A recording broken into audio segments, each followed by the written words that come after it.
اللہ آپ کو حضرات کو بہترین اجر عطا فرمائے.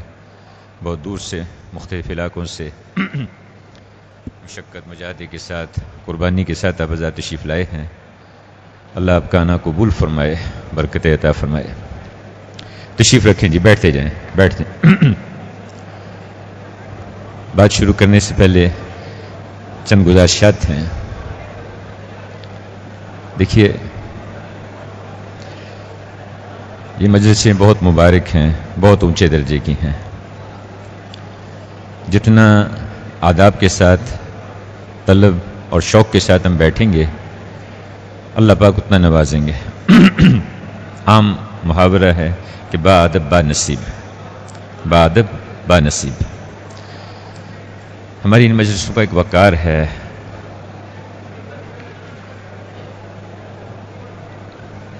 اس کا احترام, اس کا اہتمام, اس سے آدمی کو فائدہ ہوتا ہے. صحابہ اکرام جس توجہ, جس طلب کے ساتھ بات کو سنتے تھے, اکثر اس کا تذکرہ ہم علماء کرام سے سنتے ہیں. سننا شوق سے, طلب سے, آداب سے, یہ ہمارے ذمہ ہے. باقی پھر عمل کرنے کی توفیق دینا کہ اللہ پاک اس کے لیے آسان فرما دیتے ہیں. تو ان آداب میں سے کہ آدمی اللہ کو راضی کرنے کے لیے بیٹھے, اللہ کی وجہ سے ہم بیٹھ رہے ہیں. اللہ بڑے ہیں, اللہ کے رسول بڑے ہیں, ان کی عظمت اس کو سامنے رکھ کے بیٹھے آدمی, اور اس پہ آخرت میں کیا انعامات مرتب ہوں گے اس کا استظار ہو. پھر یہ مجلسیں ایسی ہیں کہ ان پہ اللہ کی طرف سے رحمت نازل ہوتی ہے, سکینہ اترتی ہے, فرشتے ان مجلسوں کو گھیر لیتے ہیں. تو ہر اس چیز سے بچنا جس کی وجہ سے آدمی کو نقصان ہو جاتا ہے. ان میں سے ایک بات جس کی طرف ہماری شاید عمومی توجہ ذرا کم ہو گئی ہے کہ ان مجلسوں میں تصویر بنانا. یہ شروع میں عرض کیا ہے, اس سے بچنا چاہیے. یہ ان مجالس کے وقار کے مناسب نہیں ہے کہ یہاں ان مجلسوں میں تصویر نہ بنائی جائے. پہلے تو یہاں لکھ کے لگایا ہوا تھا پچھلی دفعہ, اس دفعہ پتہ نہیں شاید نظر نہیں آ رہا ہے کسی جگہ. پہلے جگہ جگہ لکھا ہوا تھا کہ یہاں اس سے بچنا چاہیے. اس کو بہت سختی سے منع کیا گیا ہے. اور توجہ سے بات کو سنا جائے, عمل کی نیت سے سنا جائے. جی جی, ادھر آواز نہیں جا رہی. جی آواز آ رہی جی ادھر؟ جی ٹھیک ہے, ادھر آ رہی ہے, ادھر بھی آ رہی ہے, یہاں نہیں آ رہی بیچ میں. جی جی, اس حصے میں آواز نہیں ٹھیک آ رہی. جی یہ دیکھیں,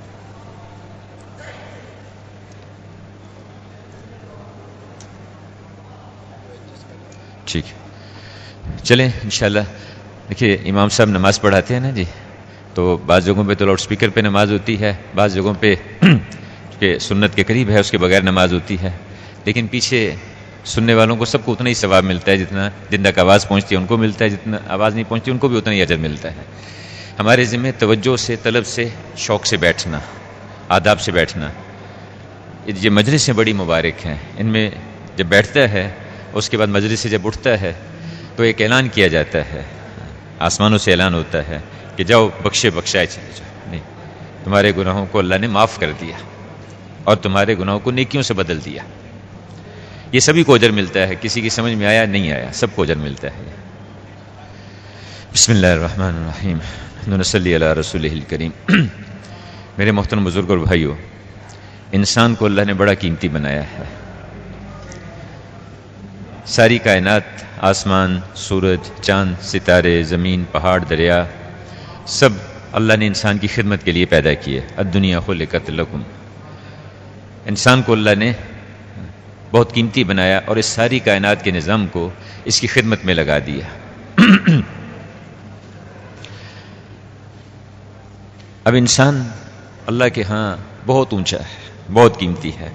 فرشتوں سے کہا, جب آدم علیہ السلام کو پیدا کیا, ان سے کہا کہ ان کو سجدہ کرو. آدم علیہ السلام کی جتنی اولاد ہے اس کو اللہ نے قابل اکرام بنایا ہے. وَلَقَدْ كَرَّمْنَا بَنِي آدم. قسمیں کھا کے اللہ پاک نے ارشاد فرمایا کہ ہم نے انسان کو بڑی بہترین شکل پہ پیدا کیا ہے. اب انسان کو اللہ نے دنیا میں بھیجا ہے تو ایک درجے میں اس کو اختیار دے دیا کہ یہ انسان وہ زندگی اختیار کرتا ہے جس زندگی کی وجہ سے، جن اعمال کی وجہ سے یہ قیمتی بنتا چلا جاتا ہے، یا وہ طریقے، وہ اعمال اختیار کرتا ہے جن کی وجہ سے یہ قیمتی انسان بھی اپنے آپ کو بے قیمت کر لیتا ہے۔ انسان کی جو قیمت ہوتی ہے وہ اندر کی خوبیاں اور اندر کی صفات کی وجہ سے ہوتی ہے۔ یہ اتنا قیمتی بن جاتا ہے کہ آسمان زمین کا نظام اس کے سامنے مسخر ہو جاتا ہے۔ ایک صاحب کا انتقال ہوا، فرشتے حضور صلی اللہ علیہ وسلم کی خدمت میں حاضر ہوئے، عرض کیا کہ یا رسول اللہ، آپ کے ساتھیوں میں سے کس کا انتقال ہو گیا ہے کہ اللہ کا عرش ہل رہا ہے؟ ایک صاحب کا انتقال ہوا تو جسم سے پانی کے قطرے ٹپک رہے تھے کہ اللہ کے رسول، ایسا تو کسی کو نہیں دیکھا۔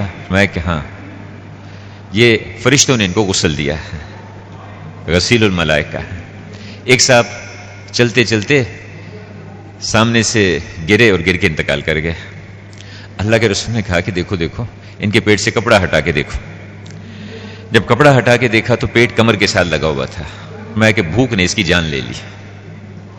کہ اے اللہ کے حبیب، آپ کو کیسے پتا چلا کہ یہ بھوک کے ساتھ دنیا سے گیا ہے؟ میں کہ ہاں، جب یہ گرا، مر کے گرا، تو میں نے دیکھا کہ اس کی حوریں اس کی طرف کو دوڑی اور ان کے ہاتھوں میں کھانے کی چیزیں تھیں۔ اس سے میں سمجھ گیا کہ یہ بھوک کے ساتھ دنیا سے گیا ہے، بھوک کے ساتھ گیا۔ ایک صاحب مجھے کہنے لگے کہ معیار زندگی اونچا ہونا چاہیے، معیار زندگی اونچا ہونا چاہیے۔ میں نے کہا بھائی، ہمیں تو یہ سبق دیا گیا ہے کہ معیار موت اونچا کرو۔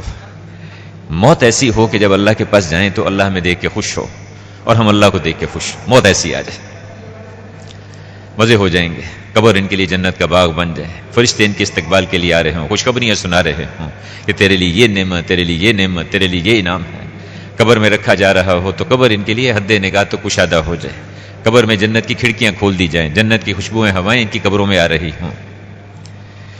جب اللہ کے دربار میں جائیں تو ان کے چہرے روشن ہوں، جیسے روشن چہرہ، چمکدار چہرہ، وہ اللہ پاک ان سے راضی ہو جائے، اعلان کر دے کہ جب آپ ہمیشہ کے لیے میں تمہارے ساتھ راضی ہو گیا، کبھی ناراض نہیں ہوں گا۔ تم معیار موت اونچا کرنا، ایسا معیار۔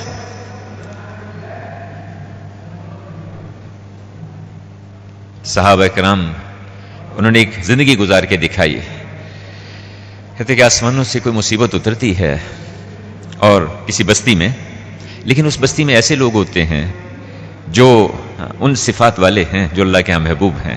کیا کہ وہ ایک دوسرے سے اللہ کے لیے محبت کرتے ہیں، مسجدوں کو آباد کرتے ہیں اور آخر رات میں استغفار کرتے ہیں، ایک دوسرے سے اللہ کے لیے محبت کرتے ہیں، مسجدوں کو آباد کرتے ہیں، آخر رات میں استغفار کرتے ہیں، تو وہ آئی ہوئی مصیبت بھی واپس چلی جاتی ہے ایسے لوگوں کی برکت سے۔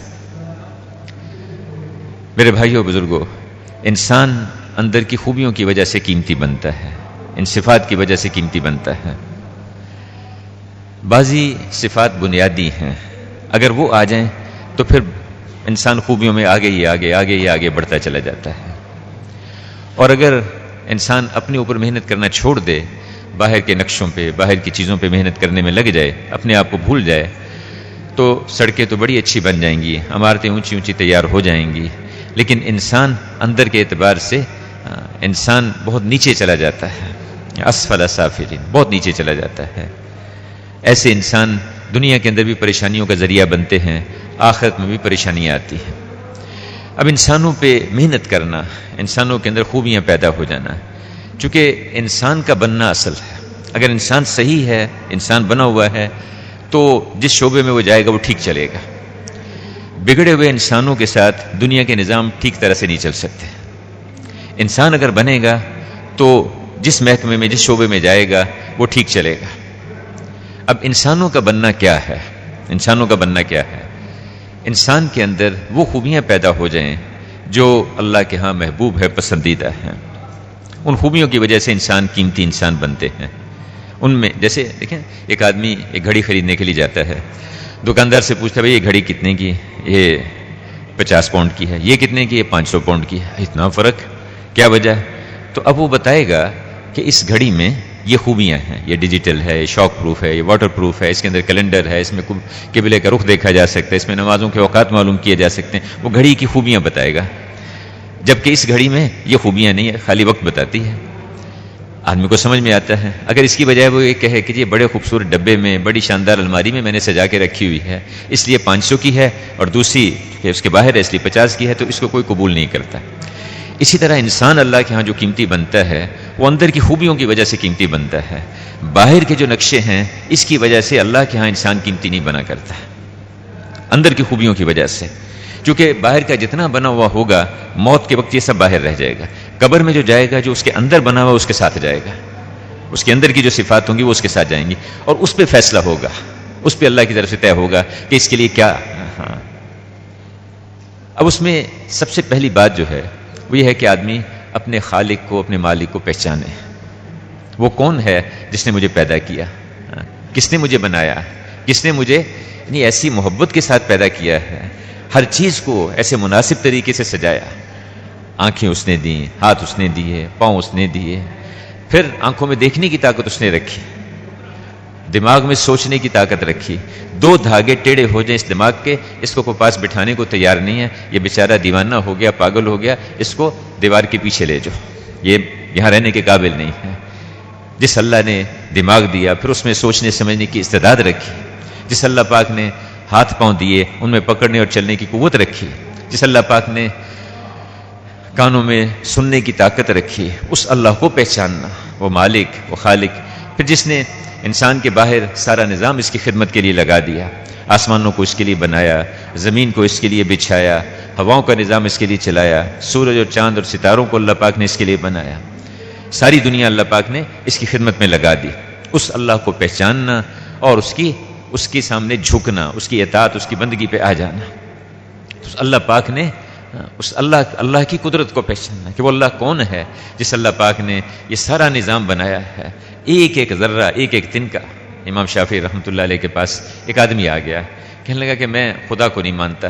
کہنے بھائی، پہچاننے والے کے لیے تو میں ایک پتا، درخت کا ایک پتا، اس سے وہ خدا کو پہچان سکتا ہے. کہنے لگا کہ شہتوت کا پتا، ایک پتا، اس سے تم خدا کو سمجھ سکتے ہو، پہچان سکتے ہو. یہ شہتوت کا پتا، اس کو بکری کھائے تو مزیدار سفید دودھ نکلتا ہے، اسی پتے کو ہرنی کھاتی ہے تو شاندار اور قیمتی قسم کی مشک تیار ہو جاتی ہے، اسی پتے کو شہد کی مکھی کھاتی ہے تو میٹھا اور لذیذ شہد تیار ہو جاتا ہے، اسی شہتوت کے پتے کو شہتوت کا کیڑا کھاتا ہے تو انتہائی قیمتی اور نرم قسم کا ریشم تیار ہو جاتا ہے. بتاؤ کیا بکری میں یہ عقل ہے؟ اس ریشم کے کیڑے میں یہ سمجھ ہے کہ ایسا قیمتی ریشم تیار کر دے؟ کیا وہ شہد کی مکھی میں یہ استعداد ہے کہ اتنا شاندار قسم کا شہد تیار کر دے؟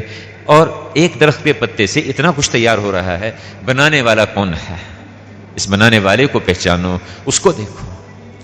انسان اس ظاہری نقشے کے اندر گم ہو جاتا ہے، اس نظام کے اندر گم ہو جاتا ہے، اور جس ذات نے اس کو پیدا کیا اس کو پہچاننا. وہ کون ہے جس اللہ پاک نے اس سارے نظام کو پیدا کیا ہے، جو اس سارے کو چلا رہے ہیں، اور اس کی قدرت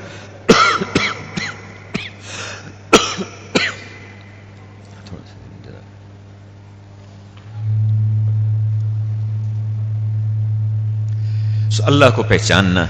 اور پہچاننے کا مطلب یہ ہے کہ پھر آدمی اللہ کی مانے. حاکم کو پہچاننے کا مطلب یہ ہوتا ہے کہ اس کے حکم کو مانے، اس کے حکم، اس کی اطاعت کرے. ایک آدمی باپ کو باپ کہتا ہے لیکن باپ کی بات ماننے کو تیار نہیں ہے، اس کا مطلب یہ ہے کہ اس نے باپ کے مقام کو نہیں پہچانا، باپ کی حیثیت کو نہیں پہچانا، اس نے اس کے درجے کو نہیں سمجھا. اس نے ماں کو ماں تو کہتا ہے لیکن ماں کی اطاعت کرنے کو تیار نہیں ہے، تو مطلب یہ ہے کہ اس نے ماں کو نہیں پہچانا. تو اللہ کو پہچاننا، اس کا مطلب یہ ہے کہ آدمی ہر آن ہر گھڑی اس کو دیکھے گا کہ میرا رب مجھ سے کیا چاہتا ہے، میرا اللہ مجھ سے کیا چاہتا ہے.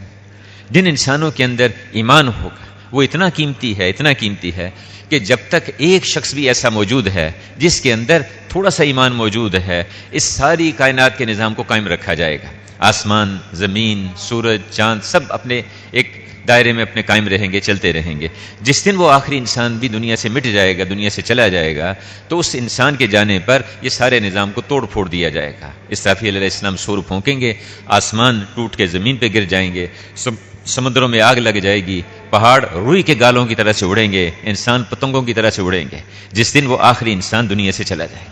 یہ ایمان اتنا قیمتی ہے، ایمان کا ایک ذرہ بھی اتنا قیمتی ہے کہ اس کو ہمیشہ ہمیشہ کی جہنم سے نکال کے ہمیشہ ہمیشہ کی جنت میں لے جائے گا.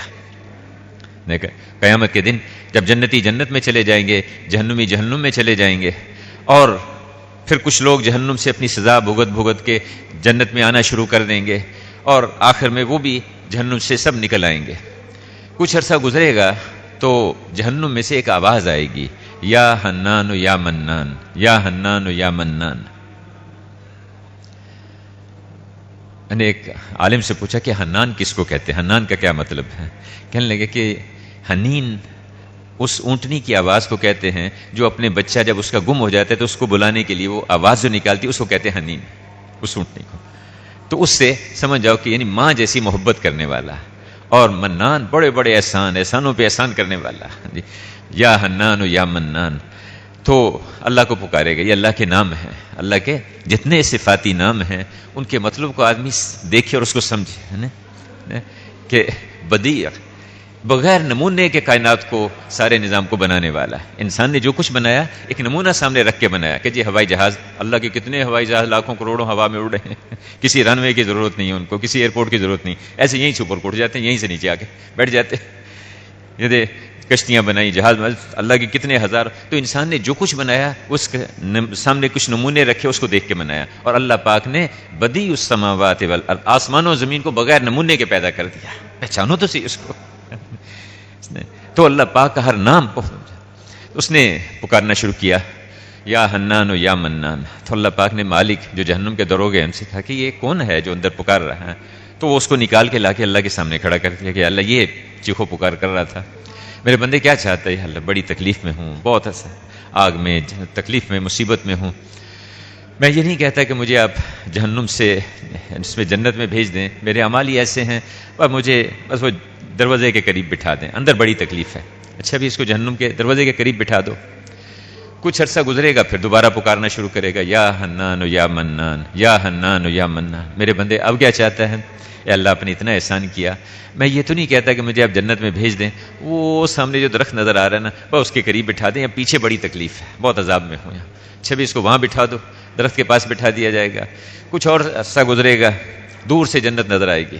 کہتے جنت کی خوشبو 100 سال کی مسافت تک جاتی ہے. جیسے باغ کے پاس سے گزرے نا جی، گاڑی میں، ریل گاڑی میں گزرے، یہاں کے یہ مالٹے کی خوشبو آ رہی، یہاں مالٹے کے باغات ہیں، تو 100 سال کی مسافت تک جنت کی خوشبو جاتی ہے. اب وہ پھر پکارنا شروع کرے گا، میرے بندے ابھی تو تجھے نہیں کہا، یا اللہ بس آخری دفعہ، اس کے بعد کچھ نہیں مانگوں گا. یہ نہیں میں کہتا مجھے جنت میں بھیج، وہ اس کے جو دیوار جو اس کے باہر مجھے بٹھا دے. کچھ عرصہ گزرے گا، اب وہاں بٹھا دیا، پھر اس کے بعد پکارنا شروع کرے گا، یا حنان یا منان، یا حنان یا منان. اب میرے بندے اب کیا چاہتا ہے؟ اللہ یہاں تک تو نے پہنچا دیا، اب تھوڑا اس کے اندر بھی کر دے، اس کے اندر بھی. اصل میں ہم نے چونکہ جنت کی نعمتیں ایسی ہیں نا جی کہ نہ کسی آنکھ نے دیکھی، نہ کسی کان نے سنی، نہ کسی دل پہ ان پر گمان گزر سکتا ہے. وہاں کے مکان، وہاں کی رہائش، وہاں کی تو یہیں گم ہو کے رہ گئے. اس کے اندر وہ آنکھ کے آگے ایک چھوٹا سا نشان آ جاتا ہے جس کو اوپیسٹی کہتے ہیں، سامنے ایک تل سا آ جاتا ہے، سفید نشان، بعض کا زخم بنتا ہے، اس کے پیچھے بڑے بڑے پہاڑ چھپ جاتے ہیں، کچھ آدمی کو دکھائی نہیں دیتا. One very important announcement. We have a vehicle here, a white BMW 2-seater, which is parked in the yellow car park. The registration plate is MX68ZZU. This brother has left his car on and the engine is overheating. This brother must move this car or sort this car out immediately. Ye gari emergency hatani hai, MX68ZZU white BMW. اس کو جلد سے جلد وہاں دیکھ لے، گاڑی آن ہے، engine بھی آن ہے اور اوور ہیٹ ہو رہی ہے. جزاک اللہ خیر. تو جنت کی نعمتیں یعنی ہم اس کا سوچ بھی نہیں سکتے. یہاں پر کہتے کہ جنت میں اللہ پاک نے بعض مکان ایسے بنائے جن کی 1 انچ سونے کی، 1 انچ چاندی کی، مشک اور عنبر کا گارا اور ہیرے اور موتیوں کی اس کی کنکریاں ہیں. بعض مکان ایسے بنائے ہیں جو ہوا میں لٹکے ہوئے ہیں، ہوا میں معلق ہیں، سسپینڈڈ ہیں ہوا میں، نہ نیچے کوئی دیوار، نہ اوپر سے کسی چیز سے باندھا ہوا. صحابہ نے پوچھا کہ یا رسول اللہ ان گھروں میں داخل کیسے ہوں گے؟ فرمایا کہ جیسے پرندے اڑتے ہوئے اپنے گھونسلوں میں داخل ہوتے ہیں ایسے اڑتے ہوئے تم ان گھروں میں داخل ہوا کرو گے۔ اسی طرح اللہ پاک نے بے شمار نعمتیں، درخت اللہ پاک نے ایسے وہاں کے بنائے، بعض درخت ایسے ہیں کہ اوپر کے حصے سے کپڑے بن بن کے نکلیں گے، نیچے کے حصے سے سواریاں بن بن کے نکلیں گی۔ بعض درخت ایسے ہیں کہ ان کے اندر سے جب ہوا گزرتی ہے تو ایک موسیقی کی آواز پیدا ہوگی، اس کو وہ شخص سن سکیں گے جنہوں نے دنیا میں موسیقی کی آواز نہیں اس کو نہیں توجہ سے سنا ہوگا، وہ سن سکیں گے وہاں پر اس کو۔ پھر بعض درخت ایسے ہیں کہ ان کا سایہ 100 سال تک چلتے رہو، سایہ ان کا ختم نہیں ہوتا، ایسے بڑے بڑے درخت ہیں۔ بعض درخت ایسے ہیں کہ وہ بظاہر تو درخت اور ان کے اوپر کلیاں لگی ہوئی ہوں گی، دور سے دیکھے گا تو وہ کلیاں نظر آئیں گی، لیکن جب قریب جائے گا تو غور سے دیکھے گا تو وہ کلیاں نہیں ہوں گی بلکہ چھوٹی چھوٹی سی حوریں بنی ہوئی ہوں گی۔ اب جو اس کو پسند آئے گی اس کے اوپر انگلی رکھے گا، وہ پوری عورت کھڑی ہو کے اس کے سامنے آ جائے گی۔ تو اللہ پاک نے جنت میں ایسی نعمتیں رکھی ہیں کہ جس کو ہم سوچ بھی نہیں سکتے۔ تو اب وہ اندر دیکھے گا تو باہر پھر یا اللہ یہاں تک پہنچا دیا، اب اس سے آگے بھی کر دے، اندر بھی کر دے میرے بندے، ابھی تو نے کہا تھا اس کے بعد اور نہیں مانگوں گا، اے اللہ بس آخری اس کے بعد کچھ نہیں مانگوں گا، اچھا جاؤ چلے جاؤ ہم تمہیں دنیا سے 10 گنا بڑی جنت دیتے ہیں۔ اب وہ اندر جائے گا تو اندر بے شمار لوگ سامنے، مجمع کا مجمع آ جائے گا سامنے، پریشان ہو جائے گا کہ بھئی اتنا مجمع یہاں تو کھڑی ہونے کی جگہ نہیں ہے، میں کیا کروں گا؟ واپس آ جائے گا، یہ اللہ آپ میرے ساتھ مذاق کر رہے ہیں کہ اندر تو کھڑے ہونے کی جگہ نہیں ہے، آپ کہہ رہے ہیں دنیا سے 10 گنا بڑی جنت دے دی تجھے۔ میں کہ میرے بندے میں مذاق نہیں کر رہا، تیرا رب ہوں، وہ جتنے لوگ تم جو دیکھ رہے وہ تو تیرے نوکر خادم ملازم ہیں جو تیرے استقبال کے لیے آئے ہوئے ہیں، وہاں پر تجھے لینے کے لیے آئے ہیں، جا جنت میں چلا جا، ہم نے تجھے دنیا سے 10 گنا بڑی جنت دے دی دنیا۔ اور یہ جنت 10 گنا بڑی یہ کس کو ملے گی؟ یہ وہ آخری شخص ہوگا جو جہنم سے نکل کے جنت میں جائے گا، اور جس کے پاس ایمان کا وہ ذرہ، وہ معمولی سا اس کے اندر ایک ایسا ذرہ ہے کہ جس کی شاید کسی فرشتے کو بھی خبر نہیں ہے، سوائے اللہ کے کوئی نہیں جانتا، اس کو بھی اللہ پاک اس دنیا سے 10 گنا بڑی جنت عطا فرمائیں گے۔ تو ایمان کا ہونا دل کے اندر یہ بہت بڑی اللہ کی نعمت ہے، اور یہ سب سے بڑی نعمت ہے، سب سے بڑی نعمت ہے کسی کے اندر ایمان کا ہونا۔ لیکن میرے بھائیو اس پہ محنت کرنی پڑتی ہے، اس پہ محنت کرنی پڑتی ہے کہ ایمان کے آدمی اس درجے پر پہنچ جائے کہ اللہ پاک کہے کہ ہاں یہ ہیں ایمان والے، وہ پھر اس کے لیے آگے اللہ کی اطاعت کرنا، اللہ کے احکامات پہ چلنا اللہ پاک اس کو آسان فرما دیتے ہیں۔ ایمان آدمی کے اندر مضبوط ہوتا چلا جائے، یہ محنت مانگتا ہے۔ دیکھو جس کے پاس چند روپے ہوں وہ بھی مال والا کہلائے گا، جس کے پاس لاکھوں کروڑوں ہوں وہ بھی مال والا کہلائے گا، لیکن بہت فرق ہے دونوں میں۔ اسی طرح ایمان کا ذرہ یہ بھی ایمان والا ہے، لیکن وہ ایمان جس پہ اللہ پاک کی مددیں ساتھ آتی ہیں، وہ ایمان جس پہ زندگیاں بدلتی ہیں، وہ ایمان جس پہ اللہ پاک دنیا کے اندر نعمتیں عطا فرماتے ہیں اور ہمیشہ کی زندگی میں کامیاب کرتے ہیں، میرے بھائیو اس ایمان پہ محنت کرنی پڑتی ہے، اس ایمان کو بنانا پڑتا ہے، اور دلوں کے اندر اس بات کا اترنا، دل کے اندر اس بات کا بیٹھ جانا، جم جانا۔ کچھ لوگ آئے حضور کے پاس، انہوں نے آ کے، دیہات کے لوگ تھے، کہا کہ یا رسول اللہ ہم ایمان لے آئے۔ نے فرمایا کہ آسمانوں سے اللہ کی طرف سے پڑھیں کہ نہیں ان سے کہو ایمان نہیں لائے، تم اسلام میں داخل ہوئے ہو، ایمان تو ابھی محنت کرو گے پھر تمہارے دلوں میں اترے گا۔ جیسے ایک آدمی یعنی کسی ایک ماحول میں جاتا ہے نا جی، ہمارے مولانا سعید خان صاحب کہا کرتے تھے کہ ہم تبلیغ کے ماحول میں آتے ہیں، تبلیغ ہمارے اندر نہیں اترتی، جب تبلیغ وہ اندر اترے گی نا جی تو پھر آدمی کا سوچنا، سننا، دیکھنا، ہر چیز اس کی بدل جائے گی، اس کی نگاہ بدل جائے گی، اس کے مسائل کو دیکھنے کا انداز، حل کرنے کا انداز اس کا بدل جائے گا۔ ہمارے وہاں ایک درخت ہوا کرتا تھا، بڑا درخت تھا، تو اس درخت کو ہمارے مدرسے کے جو طلبہ تھے وہ دیکھ کے بہت خوش ہوتے تھے، کہتے کہ اس کو یعنی کاٹیں گے، کاٹ کے اس میں سے اتنی لکڑی نکلے گی، وہ پھر اس سے ہم مہمانوں کے لیے کھانا پکایا کریں گے، اور اتنے مہمانوں کا کھانا روز اس پہ بنے گا۔ اس درخت کی اس لکڑی کو دیکھ کے خوش ہوتے تھے۔ ایک دفعہ وہاں ایک یہ جو کارپینٹر بڑھئی یہ آ گیا، اس نے آ کے دیکھا یہ درخت تو بڑا قیمتی ہے، اس کی لکڑی میں تو اتنی میزیں، اتنی کرسیاں، اتنے دروازے اس میں شاندار قسم کے بن سکتے ہیں۔ اسی درخت کو ایک وہ جو یہ ہوتا ہے نا باٹنسٹ، اس نے دیکھا کہ وہ اپنے فکر میں پڑ گئے، بائیکوٹیلیڈن ہے، ٹرائب بیٹل ہے، اس میں کون سی فیملی، کون سے جنرا ہے۔ اس کو ایک حکیم صاحب نے دیکھا، اسی درخت کو دیکھ کے کہنے لگے کہ اس کی تو جڑوں سے فلاں دوائی بنتی ہے اور وہ فلاں مرض میں کام آتی، اور اس کے پتے، یہ تو نیم کے پتے ہیں، اس سے فلاں بیماری جو ہے اس کا علاج ہو سکتا ہے، اس کی چھال سے فلاں۔ تو وہ اس فکر میں.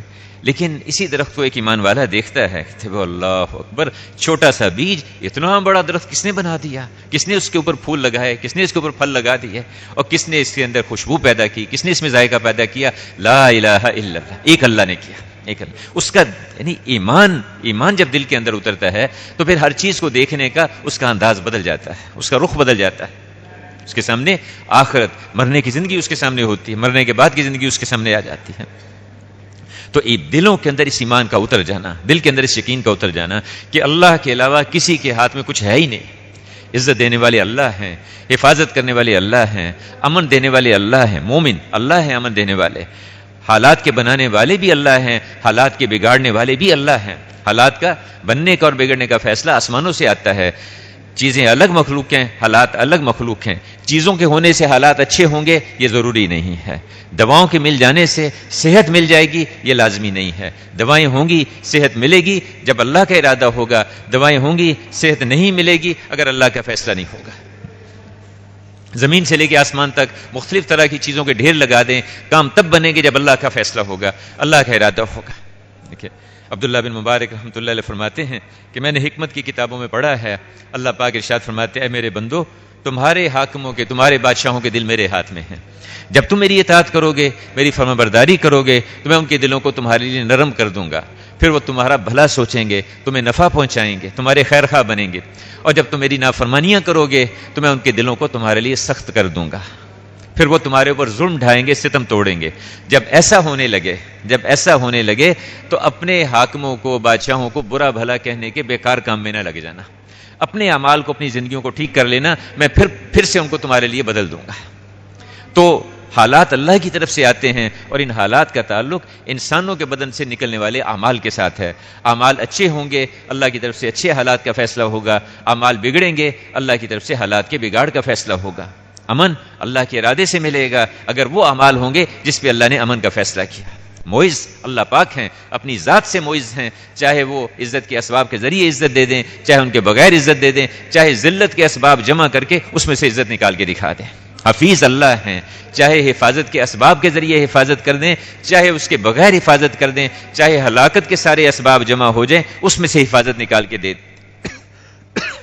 سمندر میں لے جا کے موسیٰ علیہ السلام اور ان کے ساتھیوں کی حفاظت کر دی.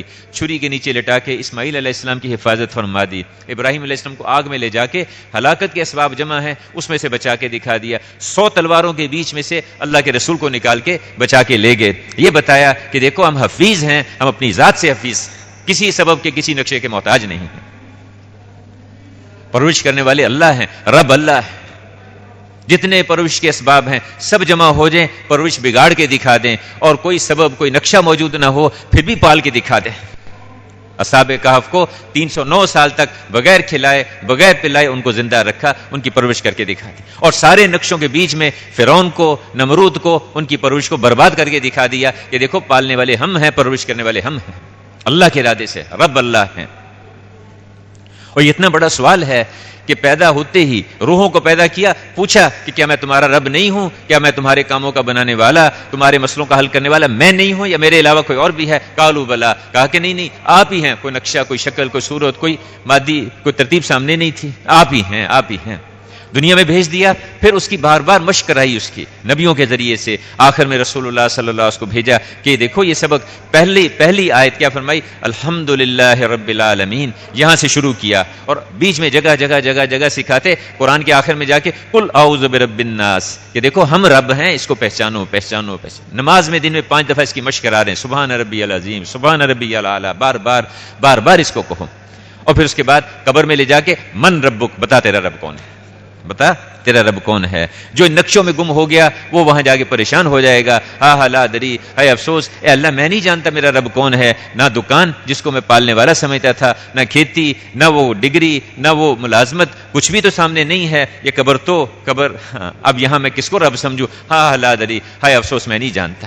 اور جس نے اس میں محنت کی ہوگی، کہ جو شخص جس کو مسجد کا عادی دیکھو اس کے ایماندار ہونے کی گواہی دو.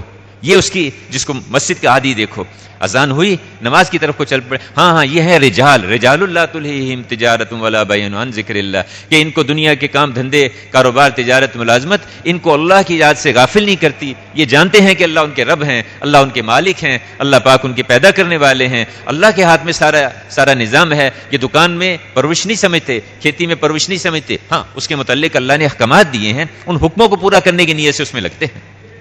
اللہ نے ان اسباب کا حکم دیا ان کو اختیار کرنے کا، لیکن نتیجہ اللہ نے اپنے ہاتھ میں رکھا ہے. ان کے متعلق اللہ نے احکامات دے دیے ہیں. جب ان حکموں کو پورا کیا جائے گا حضور صلی اللہ علیہ وسلم کے طریقے پر تو اللہ پاک اس پہ بھی اجر عطا فرمائیں گے.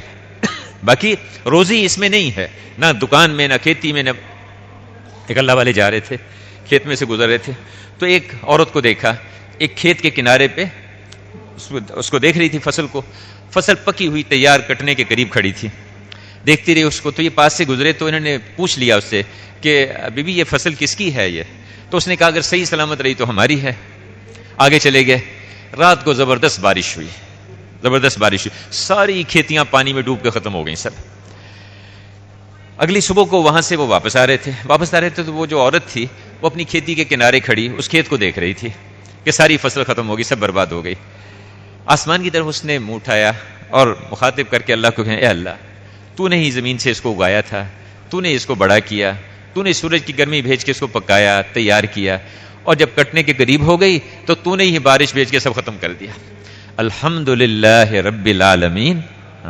اس حال میں کہنا الحمدللہ رب العالمین، میری روزی میں سے ایک دانہ بھی کم نہیں ہوا، میری روزی سے ایک دانہ بھی کم نہیں ہوا. سارے نقشے مخالف ہو جائیں، نہیں، پالنے والا اللہ ہے، کاموں کا بنانے والا اللہ ہے. ایک بزرگ فرماتے ہیں آسمان سے ایک قطرہ بارش کا نہ اترے اور زمین سے ایک دن کا گھاس کا نہ نکلے، آسمان تانبے کا بن جائے، زمین لوہے کی ہو جائے، اور میں یہ سوچوں کہ میں کہاں سے پلوں گا، تو میں اسلام سے نکل گیا. میں یہ سوچ کیوں آئی کہ میں کہاں سے پلوں گا. وفی السماء رزقکم، انسان کی پیدائش سے پہلے اللہ نے اس کی پرورش کا نظام بنا دیا. صبح مولانا فرما رہے تھے نا کہ اللہ پاک نے ساتوں زمین و آسمان کا نظام پہلے بنایا، درخت، پودے، پہاڑ، دریا سب پہلے بنائے، آخر میں انسان کو بھیجا ہے کہ دیکھو پرورش میں پریشان نہ ہونا، یہ سارا نظام ہم نے تمہارے لیے پہلے سے بنا دیا. بچہ بعد میں دنیا میں آتا ہے، پہلے اس کی پرورش کا نظام اللہ پاک اس کی ماں کی چھاتی میں اس کا انتظام کر دیتے ہیں کہ دیکھو پالنے والے اللہ ہیں، رب اللہ ہے. تو اللہ کو رب مان کے اللہ کے سامنے جھکنا، اللہ کی اطاعت، اللہ کی بندگی کرنا. ہم اللہ کے بندے ہیں، اللہ کے غلام ہیں. ہر آن ہر گھڑی اس کو دیکھیں گے اللہ ہم سے کیا چاہتے ہیں. میری آنکھ وہ دیکھے جس دیکھنے پہ اللہ خوش ہوتے ہیں، وہ نہیں دیکھے گی جس کے دیکھنے پہ اللہ پاک ناراض ہوتے ہیں. میں اللہ کا بندہ ہوں، اللہ کا غلام ہوں. بندہ کس کو کہیں؟ یہ کلمہ معرفت ہے اور کلمہ عبدیت ہے. لا الہ الا اللہ، اللہ کی ماننا اور اللہ کو پہچاننا، اللہ کی ماننا. اور کیسے ماننا؟ محمد الرسول اللہ، حضرت محمد صلی اللہ علیہ وسلم کے طریقوں پہ ماننا. ساتوں زمین اور آسمان سے وہ کام نہیں بنیں گے جو حضور صلی اللہ علیہ وسلم کے ایک طریقے پہ، حضور کی ایک سنت پہ بنیں گے. زمین و آسمان کے جتنے نقشے ہیں ان سے وہ ہوگا جو اللہ چاہیں گے، اور تب ہوگا جب ہم اللہ کے حکموں کو حضور کے طریقوں پہ پورا کریں گے. اس پہ اللہ پاک ہمیں کامیاب کریں گے. چیزوں اور نقشوں سے اللہ کے ارادے کے بغیر، اللہ پاک کے حکم کے بغیر کچھ نہیں ہوگا. حضور صلی اللہ علیہ وسلم کے طریقوں پہ اللہ پاک ہمیں کامیاب کریں گے. تو ہر وقت میں اس کو دیکھنا کہ میں اللہ کا بندہ، اللہ کا غلام ہوں. حضور صلی اللہ علیہ وسلم نے بتایا کہ دیکھو اللہ کی بندگی کیسے کی جاتی ہے. عبدہ و رسولہ، پہلے فرمایا کہ اللہ کے بندے ہیں، پھر اللہ کے رسول ہیں. عبد کس کو کہیں؟ جو اپنی مرضی چھوڑ کے اپنے آقا کی مرضی پہ آ جائے. ایک اللہ والوں نے غلام خریدا، اس سے پوچھا تیرا نام کیا؟ کہا حضرت جس نام سے مجھے پکاریں گے وہ میرا نام ہے. کہ تم کھاؤ گے کیا؟ جو آپ کھلائیں گے کھاؤں گا. رہو گے کہاں؟ جہاں رکھیں گے وہاں رہوں گا. تو کہنے لگے کہ بھائی اللہ کے بندے تیری اپنی کوئی مرضی نہیں ہے. کہنے لگے حضرت میں غلام ہوں. اور وہ غلام نہیں ہوتا جو اپنی مرضی پہ چلتا ہے. یہ سنا تو اللہ والے رونے لگ گئے. کہنے لگے اللہ تیرا بھلا کرے، تو نے مجھے اللہ کے ساتھ رہنا سکھا دیا. میرے بھائیوں، ہم اللہ کے بندے ہیں، ہم اللہ کے غلام ہیں. ہماری آنکھ وہ دیکھے گی جس کے دیکھنے پہ اللہ خوش ہوتے ہیں، وہ نہیں دیکھے گی جس سے اللہ ناراض ہوتے ہیں. کہتے ہیں سامنے کوئی اس قسم کی چیز آ جائے، آدمی جس سے اللہ دیکھنے پہ اللہ پاک ناراض ہوتے ہیں، اپنی آنکھ کو نیچے کر لے، اللہ پاک اس کو ایمان کی ایسی حلاوت نصیب فرمائیں گے، اس کی مٹھاس اندر تک محسوس کرے گا. مولانا شاہ کشمیری رحمۃ اللہ فرماتے ہیں ایک دفعہ کی بد نظری آدمی کے آدھے حافظے کو لے جاتی، آدھے حافظے کو ختم کر دیتی. کان وہ سنے جس کے سننے سے اللہ خوش ہوتے ہیں، وہ نہ سنے جس کے سننے سے اللہ پاک ناراض ہوتے ہیں۔ زبان سے وہ بولا جائے جس پہ اللہ پاک راضی ہوتے ہیں۔ تو آدمی گناہ کرتے کرتے کرتے جہنم کے اتنا قریب پہنچ جاتا ہے کہ اس کے اور جہنم کے بیچ میں ایک بالش کا فاصلہ رہ جاتا ہے، لیکن ایک جملہ ایسا بول لیتا ہے جس سے اللہ پاک اسے خوش ہو جاتے ہیں، اور خوش ہو کے اللہ پاک اس کے لیے ہمیشہ کی جنت کا فیصلہ فرما دیتے ہیں۔ یعنی بعض علماء فرماتے ہیں اس سے مراد امت کی اجتماعیت، امت کے جوڑ کا جو ایسی بات جس سے امت جڑ جائے اجتماعی۔ اور بعض اوقات نیکیاں کرتے کرتے جنت کے اتنا قریب پہنچ چکا ہوتا ہے کہ اس کے اور جنت کے بیچ میں ایک بالش کا فاصلہ رہ جاتا ہے، لیکن ایک بول ایسا بول دیتا ہے جس سے اللہ ناراض ہو جاتے ہیں، اور ناراض ہو کے ہمیشہ کی جہنم کا فیصلہ کر دیتے ہیں۔ میرے بھائیوں بزرگوں، ہم اللہ کے بندے ہیں، اللہ کے غلام ہیں۔ تاجر میں، تجارت میں اللہ کے حکموں کو دیکھا جائے گا، اور اللہ کے رسول نے کیا طریقہ بتایا اس کو دیکھا جائے گا کہ ایماندار تاجر نبیوں اور صدیقین کے ساتھ اس کا حشر ہوگا، انبیاء اور صدیقین کے ساتھ اس کا حشر ہوگا۔ کون؟ جس کا یقین ہے کہ اللہ پالتے ہیں، دکان نہیں پالتی، اللہ پالتے ہیں، یہ میری امپورٹ ایکسپورٹ مجھے نہیں پالتی، اللہ پالتے ہیں، یہ میرا جو نظام ہے، نقشہ ہے، اس سے میں نہیں پلتا، اللہ پالتے ہیں۔ وہ اللہ جو 3 پتھروں کے بیچ میں کیڑے کو پالتا ہے، وہ اللہ پاک جو ماں کے رحم کے اندر بچے کی پرورش کرتا ہے، وہ اللہ مجھے پالتے ہیں، اس اللہ کے ہاتھ میں ہے۔ اور مجھے اللہ نے اس کے متعلق احکامات دیے ہیں، میں ان حکموں کو حضور کے طریقے سے پورا کروں گا۔ ملازمت سے میں نہیں پلتا، اس کے متعلق اللہ نے احکامات دیے ہیں، حضور صلی اللہ علیہ وسلم نے اس کا طریقہ بتا دیا ہے۔ مزدوری کے متعلق اللہ نے احکامات دے دیے ہیں، اللہ کے رسول نے اس کا طریقہ بتا دیا۔ ایک آدمی آیا، آپ صلی اللہ علیہ وسلم دیکھا، اس کے ہاتھوں میں مزدوری کے مشقت کے نشانات تھے، آپ نے اس کے ہاتھوں کو دیکھا اور بوسہ دیا، میں القاسب حبیب اللہ، ہاتھ سے محنت کر کے مشقت کر کے کمانے والا تو اللہ کا دوست ہے، اللہ کا دوست ہے۔ میں کہ مزدور کا پسینہ خشک ہونے سے پہلے اس کی مزدوری اس کو دے دو۔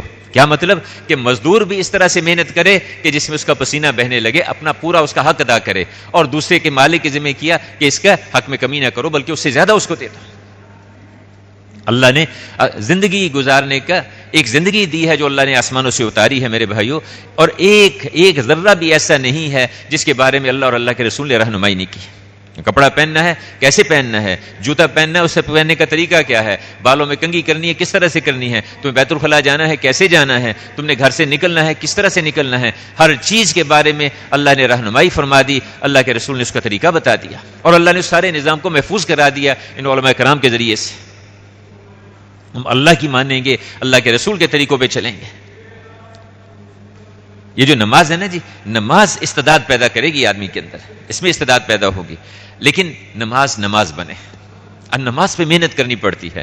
ایک ہے نماز جیسی تیسی ہم نے پڑھ لی، ٹھیک ہے، ہو سکتا ہے کہ فرض تو ادا ہو جائے۔ ایک صاحب کہنے لگے کہ جی یہ جو نماز ہم پڑھتے ہیں ٹوٹی پھوٹی، اس کا کیا فائدہ، اس پڑھنے کا کیا فائدہ؟ ان کا جی پڑھتے رہو کوشش کرتے رہو نماز اچھی ہو جائے۔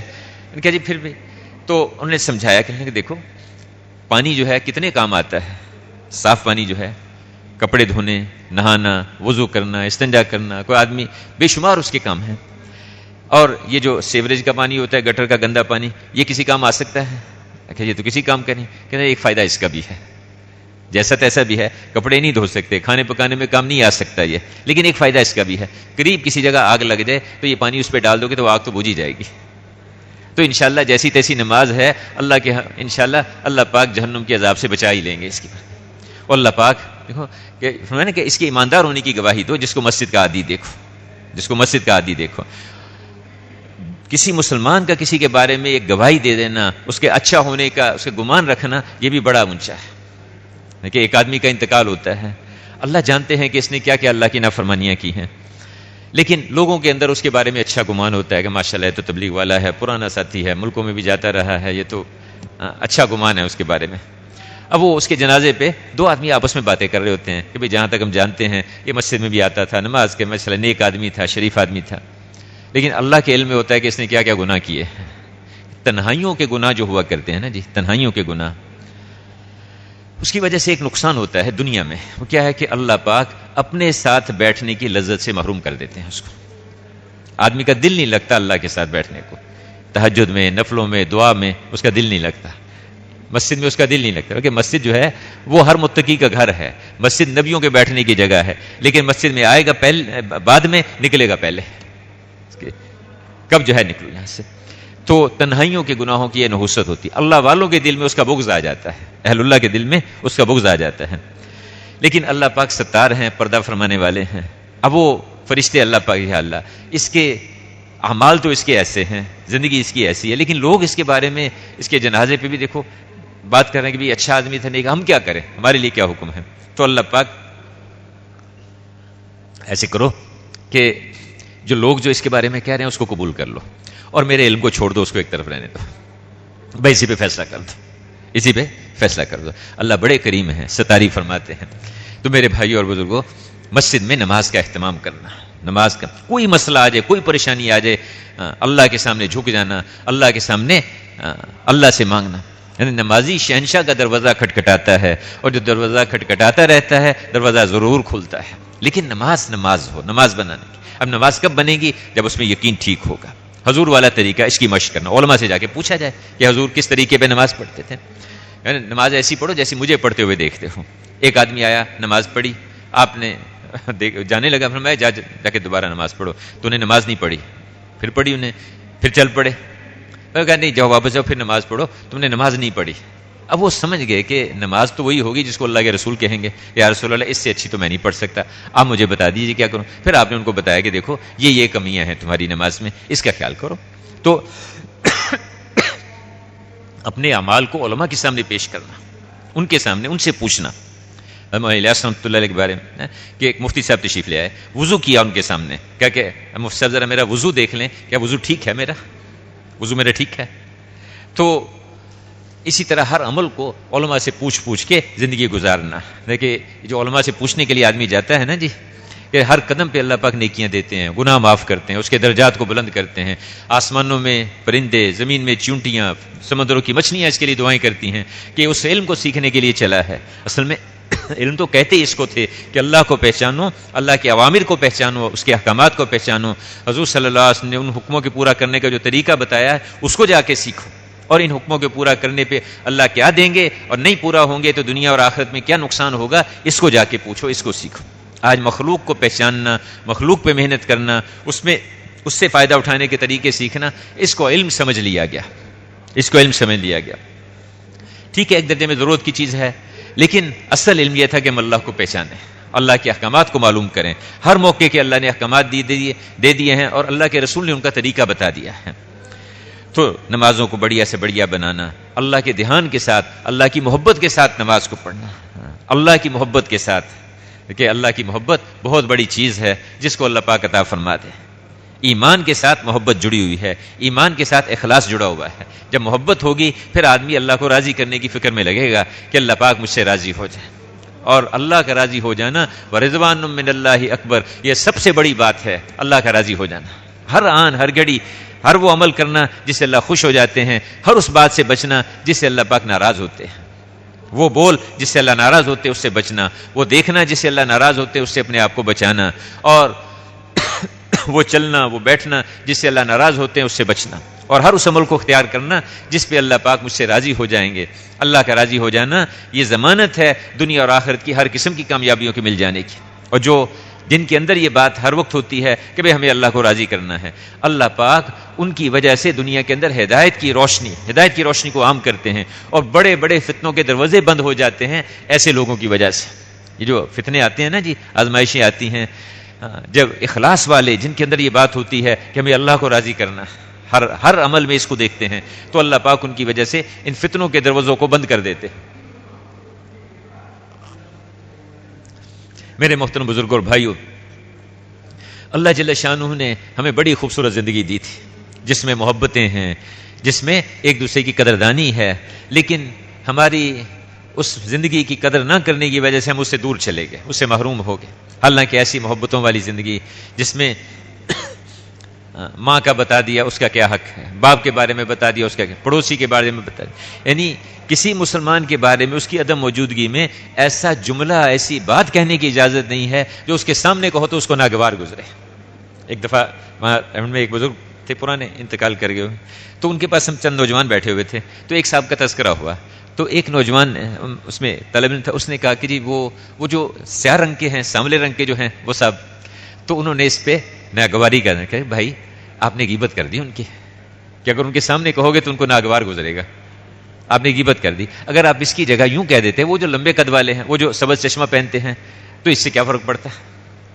تو ایسی خوبصورت زندگی اللہ پاک نے ہمیں عطا فرمائی ہے. بہنوں بھائیوں کا کیا حق ہے، رشتہ داروں کا کیا حق ہے، پڑوسی کا کیا حق ہے ہمارے پاس. دیکھو اسلام ذمہ داریوں کے، جیسے صبح بھی بات ہو رہی تھی کہ اسلام ذمہ داریوں کے ادا کرنے کا نام ہے، حقوق کے مطالبات کا نام اسلام نہیں ہے. حقوق کے مطالبات کا، ہاں جب ہر آدمی اپنی ذمہ داری ادا کرنے والا بنے گا تو اللہ پاک اس پہ دوسرے کا حق ادا ہو جائے گا. اولاد اپنی ذمہ داری کو ادا کرے گی تو ماں باپ کے حقوق ادا ہوں گے، ماں باپ اپنی ذمہ داریوں کو ادا کریں گے تو اولاد کا حق ادا ہوگا. اسی طرح سے پڑوسی کے متعلق ذمہ داری ادا کرے گا تو اس کا حق ادا ہو جائے گا. مسافر مقیم سے متعلق، مقیم مسافر سے متعلق اللہ پاک نے ہمیں ایک دوسرے کے ساتھ جوڑا ہے، تو وہ آپس میں ایک دوسرے کے ساتھ ایسے رہنا، ایک دوسرے کے ساتھ ایسے اٹھنا بیٹھنا. دیکھو میرے بھائیوں بزرگوں، ساری دنیا کے انسان، یہ سب انسانی بھائی ہیں، ساری دنیا کے انسان سب ایک ماں اور سب ایک باپ کی اولاد ہیں. ہر ایک کے لیے خیر خواہی، ہر ایک کے لیے ہمدردی کا جذبہ ہونا. اللہ نے قرآن میں انبیاء علیہ الصلوۃ والسلام کے واقعات بیان کیے ہیں اور جگہ جگہ ایک جملہ ان کا نقل کیا ہے. اور وہ کن میں بات کر رہے ہیں؟ جتنے غیر مسلم ہیں ان میں بات کر رہے ہیں، ان میں کام کر رہے ہیں. ایک جملہ بار بار کہہ رہے ہیں، انی لکم ناصح امین، انی لکم ناصح امین، انی لکم ناصح امین. دیکھو میں تمہارا خیر خواہ ہوں، دیکھو میں تمہارا ہمدرد ہوں، تمہیں نفع پہنچانا چاہتا ہوں، تمہارا نقصان نہیں چاہتا. تمہیں میں تکلیف میں نہیں دیکھ سکتا، تمہیں میں پریشان نہیں دیکھ سکتا. میں یعنی اللہ کا رسول ہوں، اللہ کا نبی ہوں، میرے سامنے آخرت کھلی ہوئی ہے. دیکھو اس زندگی کو اختیار کرو، اس زندگی کو اختیار کر لو جس کی وجہ سے تم ہمیشہ کی زندگی میں کامیاب ہو جاؤ گے. اس زندگی سے بچو جس کی وجہ سے ہمیشہ کے تمہارے حالات بگڑیں گے. تو انبیاء کرام کے اندر، ان کے دلوں میں انسانوں کے لیے خیر خواہی اور ہمدردی کا جذبہ ہوتا ہے. میرے بھائیوں بزرگوں، حضور صلی اللہ علیہ وسلم کی نیابت میں اللہ نے ہمیں اس کام کے لیے چنا تھا. حضور صلی اللہ علیہ وسلم پہ اللہ نے نبوت کو ختم کیا اور آپ کی ختم نبوت کی وجہ سے اللہ نے اس امت کو اس کام کے لیے چنا، اس کام کے لیے بھیجا جس کے لیے اللہ نبیوں کو بھیجتے تھے. یہ معمولی بات نہیں ہے، اس امت کو اللہ نے چنا ہے. فوجتباکم، اللہ نے تمہیں چن لیا اور ہمیں اس کی طرف احساس ہی نہیں ہے. موسیٰ علیہ الصلوۃ والسلام نے ایک دفعہ تورات کی تختیاں اٹھائیں اور ان تختیوں میں انہوں نے پڑھنا شروع کیا کہ اللہ ان تختیوں میں ایک ایسی امت کا حال لکھا ہوا ہے جس کے لوگ آپ کے قرآن کو زبانی یاد کریں گے. یہ اللہ نے اس امت کو نعمت دی ہے کہ اللہ کا کلام 7-8 سال کا بچہ الف لام میم سے شروع کرتا ہے اور ناز پہ پہنچ جاتا ہے، ایک غلطی نہیں کرتا. اللہ نے احسان گنایا ہے کہ دیکھو ہم نے قرآن کو حفظ کرنا تمہارے لیے آسان کر دیا. ہے کوئی اس کو حل میں مدکر، ہے کوئی اس کو یاد کرنے والا، تو اس امت کو اللہ نے یہ نعمت دی ہے. تو موسیٰ علیہ السلام نے کہا کہ اللہ ایسی امت، اس کو آپ میری امت بنا دیں. میں کہ نہیں موسیٰ، وہ تو احمد صلی اللہ علیہ وسلم کی امت ہے. اس کے بعد پھر اس کیا کہ اللہ ان تختیوں میں ایک ایسی امت کا حال لکھا ہوا ہے کہ جس کے لوگ بڑے بڑے فتنوں کو ختم کریں گے، حتیٰ کہ کان دجال کو بھی قتل کریں گے. اے اللہ اس کو میری امت بنا دے. اللہ پاک نے فرمایا کہ نہیں موسیٰ، وہ تو احمد صلی اللہ علیہ وسلم کی امت ہے. اس کے بعد پھر عرض کیا کہ اللہ، کئی چیزیں اور بھی کہیں، انہی میں ایک بات یہ کہی کہ اے اللہ ان تختیوں میں ایک ایسی امت کا حال لکھا ہوا ہے کہ جس کے لوگ نیکی کی طرف دعوت دیں گے، برائی سے منع کریں گے. نیکی کی طرف دعوت دیں گے، برائی سے منع کریں گے. اے اللہ اس امت کو آپ میری امت بنا دے. اس پہ اللہ پاک نے فرمایا کہ نہیں موسیٰ، وہ تو احمد صلی اللہ علیہ وسلم کی امت ہے. اور کچھ باتیں عرض کی. آخر میں ان تختیوں کو ایک طرف رکھ دیا اٹھا کے اور دعا کے لیے ہاتھ اٹھا دیے کہ اے اللہ ٹھیک ہے، آپ کی اپنی حکمت ہے، آپ مجھے وہ امت نہیں دیتے تو میرے اوپر ایک احسان فرمائے کہ مجھے ہی اس امت میں سے پیدا فرما دے. اس پہ اللہ پاک نے موسیٰ علیہ السلام کو تسلی دی کہ موسیٰ ہم نے آپ کو نبوت دی ہے، بہت اونچی چیز ہے. خذ ما آتیتک وکن من الشاکرین، جو کچھ ہم نے دیا اس کو آپ قبول فرمائیں اور ہمارا شکر ادا کریں. اللہ نے اس امت کو نبیوں والے کام کے لیے بھیجا، نبیوں والے کام کے لیے چنا. ہم اپنی ذمہ داری کو بھول گئے.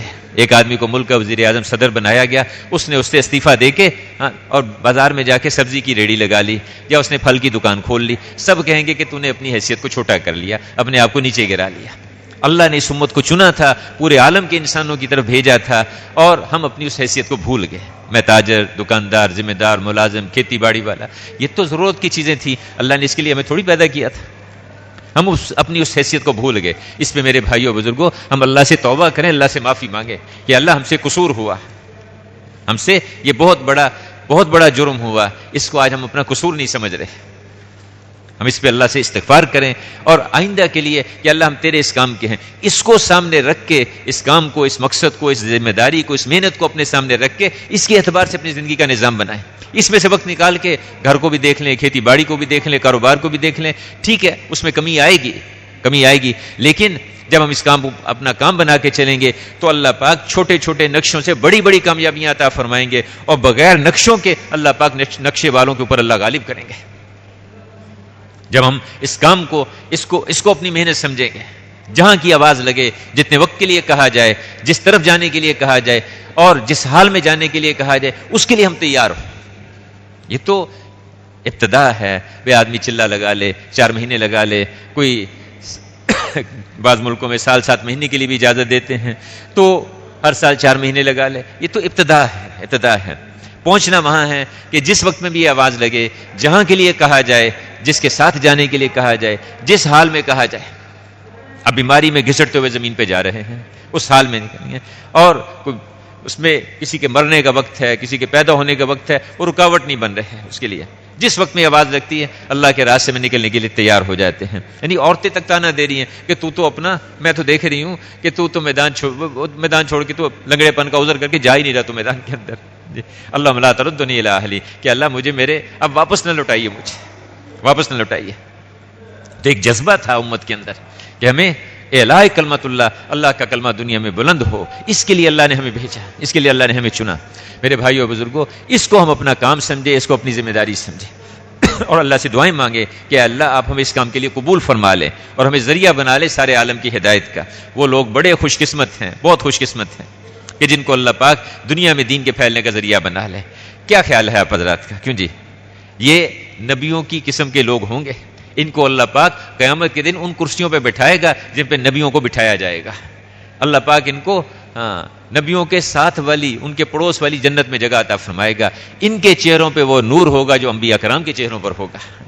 تو کیا رائے ہے آپ حضرات کی؟ کیوں جی کیا خیال ہے؟ کو نبیوں کے ساتھ بیٹھنے کی کوئی نیت ہے کہ نہیں؟ جی فرمائیں بھائی. تو ایک نبی کو دیکھ لینا اتنی بڑی بات ہے. ایمان کے ساتھ اللہ قیامت کے دن ان کے ساتھ ہمیں بیٹھنے کے لیے جگہ دے دے. تو کیا رائے ہے آپ حضرات کی؟ ان کی ہمیشہ کے لیے ان کے پڑوس کی جنت میں ٹھکانہ بنا دے. تو بھائی اس کام کو ہم اپنا کام بنائیں. اس کے لیے عرض ہے کہ دیکھیے اس کی ابتدا یہ ہے کہ آدمی ہمت کر کے 4 مہینے لگائے اور اس کے بعد کوشش کرے ہر سال 4 مہینے لگانے کی. تو جن بھائیوں نے ابھی تک 4 مہینے نہیں لگائے، چلہ نہیں لگایا، دیکھو یہ اجتماع جو ہے یہ ارادوں کی جگہ نہیں ہے. یہ نیت ارادے الحمدللہ آپ مسجدوں میں اپنی کرتے رہے، علاقے میں کرتے رہے، اللہ اس کو قبول فرمائے، اللہ اس میں برکت دے. یہ تو نکلنے اور نکالنے کا وقت ہے. خود بھی نکلیں اوروں کو بھی نکال لیں، خود بھی نکلیں اوروں کو بھی نکال لیں. ہمارے امیباد کے لوگ کہا کرتے تھے گھر پتی اور جھڑ پتی. گھر پتی یعنی فی گھر ایک آدمی اللہ کے راستے میں نکلے. یہ تو عام دنوں میں کہ ایک آدمی ہر وقت اللہ کے راستے میں نکلا رہے ہر گھر سے. اور ایسا موقع جب اجتماع اور ایسے جوڑ وغیرہ ہوں تو ایسے موقع پر جھڑ پتی ایک آدمی کو گھر میں چھوڑ دو، باقی سب کو اللہ کے راستے میں نکال دو. تو کیا خیال ہے؟ کیوں جی یہ جتنے بیٹھے ہوئے ہیں یہ سبھی اگر نیت کر لیں کہ انشاءاللہ اس اجتماع سے اللہ کے راستے میں نکلنا ہے، چاہے 4 مہینے لگا لو چاہے چلہ لگا لو. تو ایسے کون ہیں جو نقد اس اجتماع سے اللہ کے راستے میں نکلنے کے لیے تیار ہیں؟ وہ ذرا کھڑے ہو کے اظہار فرمائیں. نقد نہ فرمائیں جی اور وضو کے لیے وقت دیا جائے گا، بھی مجمع اٹھ کے نہ جائے. جی فرمائیں.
مزید ایسے بیانات کے لیے ہمارے چینل کو فالو کریں اور آگے شیئر کریں۔